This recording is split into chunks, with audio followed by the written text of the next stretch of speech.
Sir तुमचा परिचय सांगा ना. नमस्कार, मी नामदेव भगत, नेरूळमध्ये राहतो. माझं शिक्षण फार नाही झालेलं, परंतु मी शाळा, कॉलेज, डिग्री कॉलेज या ठिकाणी निर्माण केलेलं आहे. आज मी 2000 विद्यार्थी या संस्थेमध्ये शिक्षण घेत आहेत. पहिली ते 10वी मराठी, पहिली ते 15वीपर्यंत इंग्रजी, अशा वेगवेगळ्या वर्गामध्ये मुलं या ठिकाणी शिकत असतात. येईल त्याला प्रवेश आणि 100% निकाल. जो 10वीमध्ये आमचा मुलगा पास होतो, त्याच्या आईवडिलांच्या हस्ते गरम होतो. मी एका पक्षाचा, राष्ट्रवादी काँग्रेस पक्ष, अजित पवार गट नवी मुंबईचा अध्यक्ष आहे. मी 25 वर्ष नगरसेवक आहे. त्याचबरोबर मी 3.5 वर्ष विरोधी पक्षनेता, सिडकोमध्ये 6.5 वर्ष डायरेक्टर आणि DPTC मेंबर आणि महाराष्ट्र मच्छीमार संघ आहे, त्याच्यामध्ये शासनाच्या वतीनं 5 वर्ष संचालक म्हणून काम केलेलं आहे. माझं रिक्षा युनियन आहे, हॉकर्स युनियन आहे, पतसंस्था आहे. त्याचबरोबर या ठिकाणी मंदिराची स्थापना आता आम्ही करणार आहोत, एकविराज खंडोबा. आणि सिडकोच्या माध्यमातून मी आगरी कोली भवन आणि भूमिपुत्र भवन या ठिकाणी बनवण्याचं मला संधी मिळाली. आणि अशा प्रकारे लोकशाही तंत्रज्ञानानं आपण सर्वांना न्याय देण्याच्या दृष्टिकोनातून काम करतो. एक सामाजिक कार्यकर्ता, राजकीय कार्यकर्ता, त्याचबरोबर शैक्षणिक, राजकीय, त्याचबरोबर युनियन, सर्व क्षेत्रामध्ये काम करत असताना अतिशय आनंद होतो.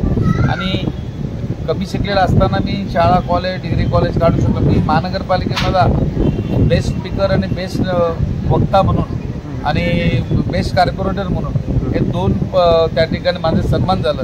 आणि मला या ठिकाणी आनंद वाटतो की माझ्या आईवडिलांच्या कृपेनं, त्यांच्या आशीर्वादाने, त्याचबरोबर आपण देव मानतो ज्याला, त्याच्या कृपेनं निश्चितपणे अतिशय चांगल्या पद्धतीचं काम करतोय.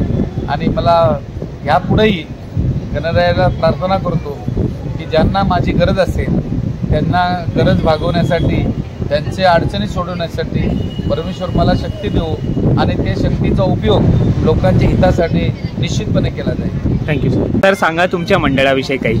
मंडळाची स्थापना गेली 34 वर्षापूर्वी झाली. आणि पहिले रस्त्यावर बसायचं, त्यावेळेला हायकोर्टाचे निर्णय आला की रोडवर मूर्ती बसू नये. आम्ही थोडी जागा बदलली, त्याच्यानंतर परत जागा बदली झाली. लोकांना त्रास झाला नाही पाहिजे. आपण उत्सव करतो हा आनंद देण्यासाठी.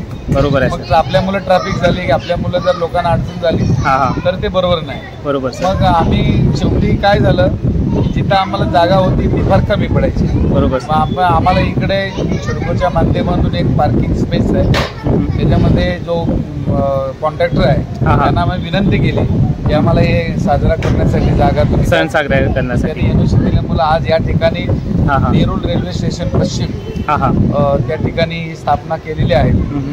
दरवर्षी आपला 10 दिवस, कधी कधी 11 दिवस असतो. अच्छा. पण 11व्या दिवशी भरपूर गणपती असतात. अच्छा. यावर्षी पहिल्यांदा आम्ही निर्णय घेतलेला आहे की 12व्या दिवशी, जसं पोलीस बांधवांचा गणेश उत्सव हा सर्व विसर्जन झाला दुसऱ्या दिवशी असतो, यावर्षी आम्ही 12व्या दिवशी विसर्जन करणार आहोत. अच्छा. आणि म्हणून आमच्या मंडळाची एक खासियत आहे, आम्ही गुलाल उडवत नाही. आमच्या मिरवणुकीमध्ये दारू पिलेला कोण माणूस भेटणार नाही. बिलकुल. इथं मोठ्या आवाजाचा स्पीकर नसतो. बिलकुल सर. विद्युत रोषणाई पण एकदम माइल्ड असते, साधी असते. आणि म्हणून आपल्या जुगार इथं कोण खेळत नाही. बरोबर आहे. इथं तुम्हाला स्वच्छता दिसेल. बिलकुल. आणि हा गणपती जो आहे, जरी आमचा लोकमान्य टिळक जनकल्याण उत्सव समितीचा जरी असला तरी हा आपला आहे. बरोबर. आणि समजून अतिशय प्रामाणिकपणे श्रद्धेने लोक येत असतात.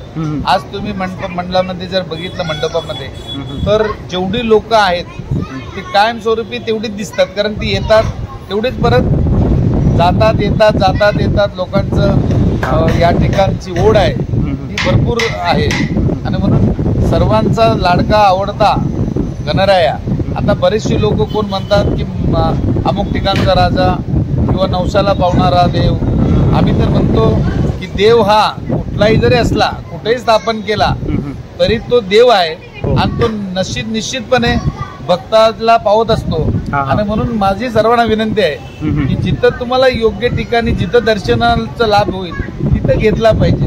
आणि देवामध्ये स्पर्धा लागली नाही पाहिजे. बरोबर. देव हा देव आहे आणि तो गणराया, जसा आपण कुठल्याही कार्याची सुरुवात गणरायाच्या पूजेने होते. बरोबर सर. आणि हे जे आज आमचं 34 वर्ष पूर्ण झालेले आहे आणि त्या माध्यमातून अतिशय चांगले कार्यक्रम घडत असतात आणि लोकांचा सहभाग असतो.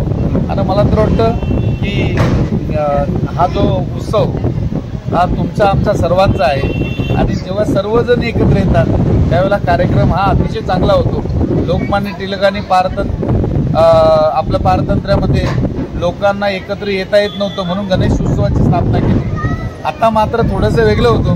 प्रत्येक ठिकाणी sector wise society wise Ganpati व्हायला लागलं. ही वास्तव चांगलं नाही, परंतु शेवटी आनंद व्यक्त करण्यासाठी प्रत्येकजण त्या ठिकाणी कार्यक्रम घेतो. त्याच्याबद्दल आपुलकी आपल्याला सर्वांना असली पाहिजे आणि म्हणून हा कार्यक्रम अतिशय चांगला, देखणा आणि आनंद देणारा आहे. सर्वांना विनंती आहे की सर्वांनी या ठिकाणी दर्शनाला, आतापर्यंत बऱ्याचशा लोकांनी भाविकांनी दर्शन घेतलं. आता तुम्ही ज्यांनी घेतलं नसेल आपल्या यूट्यूबच्या माध्यमातून हा जो कार्यक्रम लोक पाहतील त्यांनी जरूर यावं, दर्शन घ्यावं. धन्यवाद.